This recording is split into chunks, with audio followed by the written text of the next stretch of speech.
I think it's a pretty safe bet to say that when you're playing a competitive game, a close victory is more exciting than a blowout. I know that I personally would rather win by 2 points than by 20 because it's just a more fun game when everyone is fighting for the lead.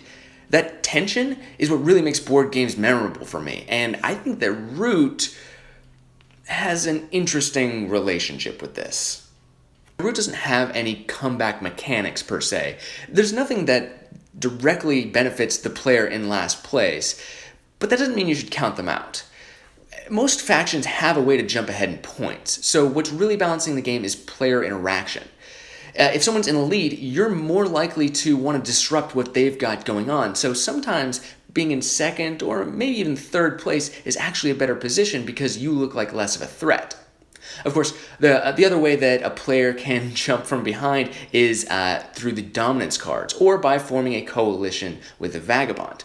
Now, both of these are difficult to pull off, but if you can manage it, you can really take everybody by surprise. So with all of these things in place, it should come down to a pretty close game every time, right? No, it doesn't. It really doesn't sometimes. I mean, I've had a lot of really close games, but those games are close between 2 players, sometimes 3, but there's always one player who is so far behind that they just can't win. They never will, and you know it. And that sucks. You never want to be the person who's just playing because you have to. And it's even worse if you find out that you're not going to win really early in the game. Also, some factions are just better at coming from behind than others.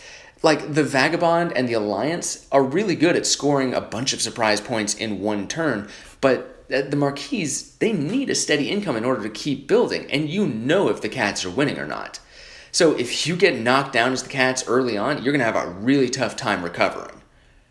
So I'm kind of torn on this, because while it would be nice to have a comeback mechanic for the players in last place, because of the asymmetrical nature of this game, it would be really hard to implement a different one for each faction, which you would have to do.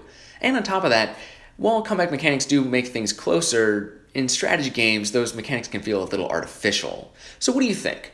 Is Root too punishing for the players in last place? Do your games usually end up close, or is there always a clear winner? And the most important question, which Vagabond is the cutest? Let me know in the comments below, but there is a correct answer. And if you back me on Patreon, you've already seen the strategy video, but if not, that's coming out in a couple of weeks. So make sure to subscribe and keep an eye on that. Or if you want to back me on Patreon, you can watch it right now. Either way, I'll see you next time. Thank you, Refrigerator, for coming on during this. I hope you can't hear that. I can. It's a humming noise. It's not a big deal.